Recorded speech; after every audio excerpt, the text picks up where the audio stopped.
Jadi bangsa Sri Lanka itu terbagi dalam dua etnis besar, yaitu etnis Buddha, etnis Sinhala yang beragama Buddha. Dia tinggal di kawasan yang kuning ini.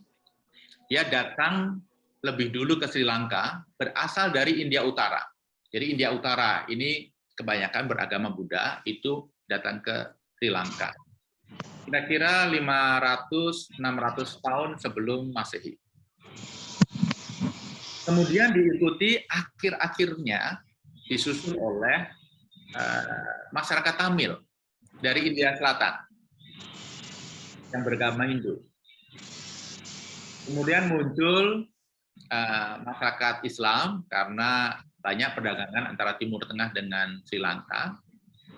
Dan mereka umumnya masyarakat campuran, ya, campuran Melayu, campuran Arab dengan masyarakat lokal.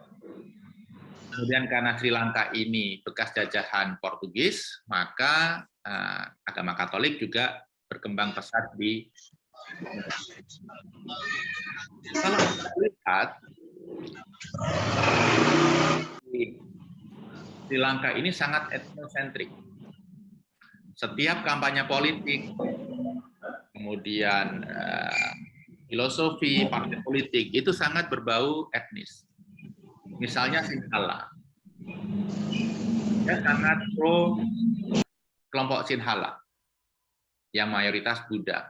Sehingga masyarakat Tamil, masyarakat Muslim, dan kelompok minoritas lainnya itu merasa terpojokkan. Sehingga keterbelahan ini membuat masyarakat kalau terpaksa kadang-kadang nekat. Jadi bom bunuh diri pertama itu bukan dari Arab Saudi, bukan dari Irlandia. Ternyata dari masyarakat Tamil. Ketika mereka mencoba melakukan defense karena tertekan, karena haknya merasa dizolimi, kenekatan itu melahirkan bom bunuh diri. Baru kemudian disusul tren bom bunuh diri di Irlandia Utara, kemudian tren bunuh diri di Middle East. Dan bom bunuh diri di Sri Lanka tidak hanya dilakukan oleh kelompok Tamil, tapi juga sempat dilakukan oleh kelompok Muslim. Ini mungkin 5-6 tahun yang lalu. Nah, isu agama dan etnis sering dimanfaatkan untuk kepentingan para politisi. Misalnya, presiden yang baru terpilih, Gota Rajapaksa, itu juga menggunakan sentimen agama ketika mereka berkampanye. Partainya SLPP itu mendominasi 52% kursi parlemen, itu juga menggunakan isu agama. Bayangkan ada partai yang menguasai 52% parlemen, ini kan kuat sekali.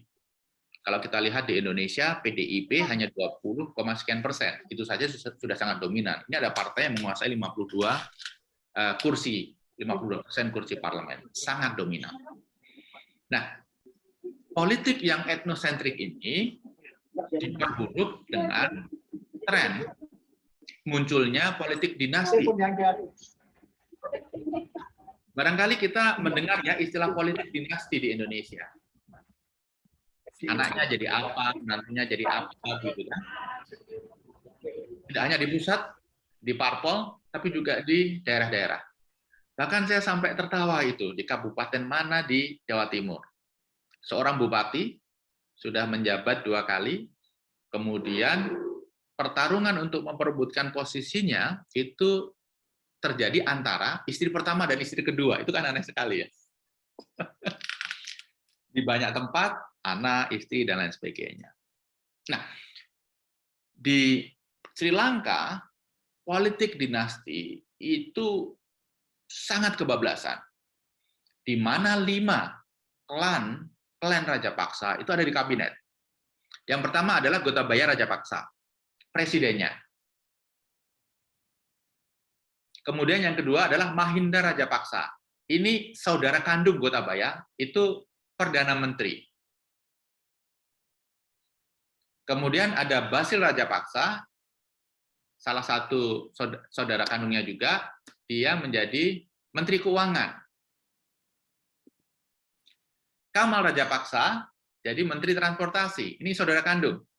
Yang ketiga, Namal Rajapaksa, anak dari Mahinda, itu menjadi Menteri Pertanian.